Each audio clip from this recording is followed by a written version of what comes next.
luar biasa Vina ya. Iya Pak. Memberi keterangan, memberi apa namanya tentang kegiatan urinong. Iya. Ya. Tapi menurut Vina itu bagaimana tuh? Kalau menurut Vina sih Ya. sudah sewajarnya dan sudah saatnya perempuan itu berkibar gitu Ya. di mata Aceh dan di mata dunia. Dan supaya apa ya, kami itu nggak disalah pandangi dengan kaum laki-laki yang lain gitu. Oh, ini membela urinong juga ya. Iya. Karena dirinya merasa urinong. Iya. betul Nyaman. sekali. Nyaman di apa Zubaida? Memang harus perempuan yang bela perempuan juga. Saya pikir begini ya. Tadi Ina bilang bahwa laki-laki dan perempuan perbedaannya betul, salah satunya itu di jenis kelamin. Kemudian memang ada hal-hal yang sifatnya kodrat, kita paham. Tapi hari ini kita bicaranya dalam konteks apa ya, peran dan bicara otak, jangan bicara otot. Kalau otot, tapi banyak juga ya laki-laki letoy juga kadang-kadang kita perempuan. Ya, tapi bukan dalam hal itu. Nah, sekarang kita bisa lihat kalau perempuan itu ruangnya diberikan, kemudian kemampuannya di upgrade ya, dimanfaatkan. Kan dampaknya ini luar biasa. Bicara perempuan itu kan bukan hanya perbedaan saya dengan Bang Rusli. Saya yakin ibunya Bang Rusli juga perempuan, punya anak perempuan, punya adik perempuan, ya kan? Nah, kita akui kita berbeda, tapi bukan untuk dibeda-bedakan.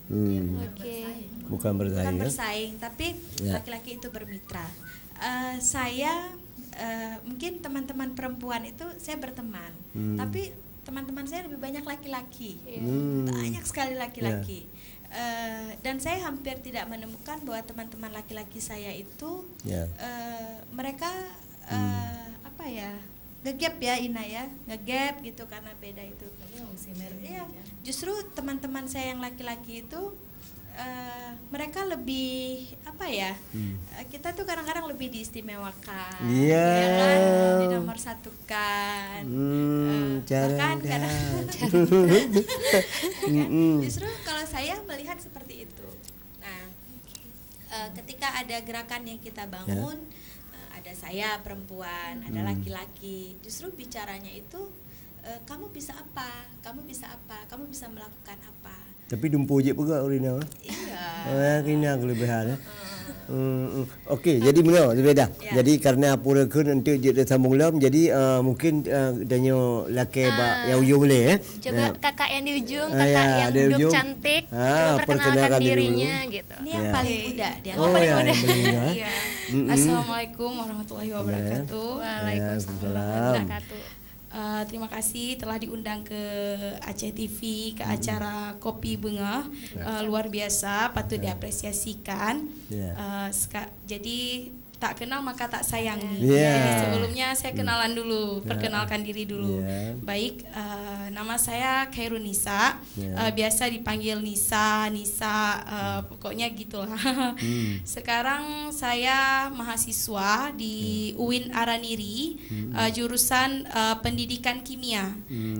Dan sekarang saya alhamdulillah semester 9. Doakan saja insya Allah bulan 2 ini saya akan wisuda. Dan generasi Inong Aceh. ya, amin insya Allah, penerus Kak Ida dan Kak Kak Muazinah. Jadi saya sekarang walaupun semester 9 saya tetap membantu dosen. Jadi saya sekarang asisten lab kimia di UIN Araniri. Jadi saya tetap membantu dosen, alhamdulillah. Dari semester 6 saya sudah menjabat sebagai asisten hingga sekarang masih dipercayakan oleh dosen. Setelah itu saya aktif di berbagai organisasi dan sekarang saya di sini adalah kader Sri Kandi, kader Sri Kandi, Laskar Merah Putih, dan Kak Zubaidah adalah ketua saya yang selalu membimbing saya, mengarahkan saya hingga saya seperti sekarang ini. Dan saya awalnya juga jumpa dengan Kak Zubaidah, Kak Muazinah itu di Bela Negara. Jadi Bela Negara itu sungguh luar biasa, mempersatukan urung-urung Inang Aceh, mulai dari berbagai suku di situ, dari berbagai agama, dari berbagai segala hal, tapi kami bersatu di situ untuk membangun bangsa. Kemudian saya juga aktif di Kohati HMI cabang Banda Aceh. Sekarang menjabat sebagai Wakabid bidang internal Kohati cabang Banda Aceh itu sendiri. Kuliah memang nomor 1, tapi organisasi juga penting. Karena di kuliah mungkin kita hanya kuliah, kemudian kita ke perpus pulang. Tapi untuk ke masyarakatnya itu kurang. Tapi dengan berorganisasi saya bisa bertemu dengan Kak Zubaida, Kak Muazinah itu dengan organisasi. Di organisasi itu keluarganya itu luar biasa dapatnya, pengalaman yang luar biasa. Jadi dengan organisasi kita bisa berkecimpung langsung dengan masyarakat. Oke, ada sendiri orang apa, di mana orang asli? Oh, saya dari Aceh Besar, asli Aceh Besar, ya? Aceh Besar, saya lahir di sini. Oke deh, oke nanti bisa kita sambung lagi deh ya. Jadi mungkin ke adik Ina ya, Ina ya. Pak Rusli tanya saya terus. Iya. Saya ini mau talk show, mau udah tua kok, ini namanya sering lupa gitu kan. Yang jelas mungkin bisa sambungan tadi. Ya sebelumnya mungkin kesibukan ini memang sangat luar biasa. Selain masih kuliah tadi berapa?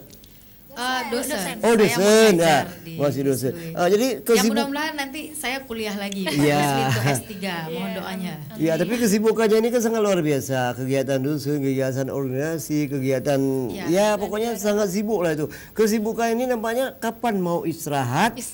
Nanti udah punya suami, udah punya anak, itu makin sibuk. Oh iya, udah punya anak ya maksudnya ya. Ya, kapan waktunya dibagi dengan keluarga gitu kan. Jadi mungkin sangat sibuk sekarang ya. Bapak Anemi itu di mana tuh tugasnya? Ya nggak sibuk-sibuk. Tahan. Boleh tahu Bapak Anemi di mana tugas? Bapak Anemi tinggal di rumah juga bersama saya. Enggak, tugas di swasta? Kerja swasta. Jadi maksudnya begini Pak Rusli, tadi tidak hanya saya sebenarnya Kak Zubaida atau ada perempuan-perempuan atau urinang-urinang lainnya di Aceh yang memang sangat sibuk. Tapi bagaimana manajemen urusan di keluarga itu bisa sebenarnya kan pola komunikasi saja. Ini misalnya Bang, loan izin acara dino. Tapi ketika memang ini tidak dikomunikasi, manajemennya nggak baik, ya itu ada yang hal-hal yang tidak diinginkan. Tapi ketika memang manajemennya baik, ya semuanya akan berjalan memang sangat baik.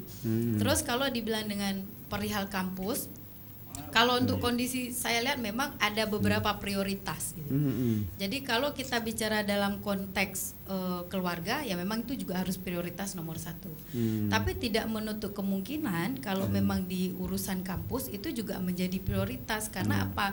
Proses mentransfer ilmu ini kan untuk generasi, jadi untuk peradaban, sehingga memang ada mahasiswa yang nantinya hadir ya sesuai dengan kebutuhan Aceh saat ini atau sesuai dengan kebutuhan Indonesia. Tapi kalau memang tidak juga, saya misalnya memilih saya tidak mengajar, nggak usah sibuk, saya di rumah saja.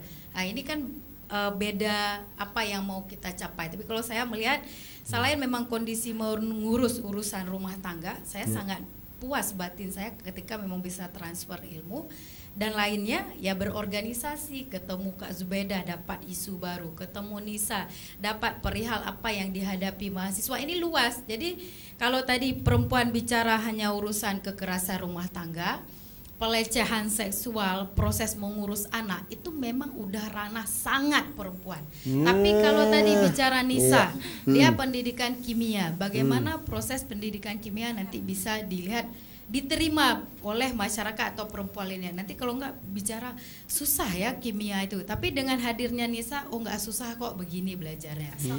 Asal mau. Terus hadirnya Kak Zubaida, kita lihat Kak Zubaida sibuk sekali. Ini bagaimana proses beliau?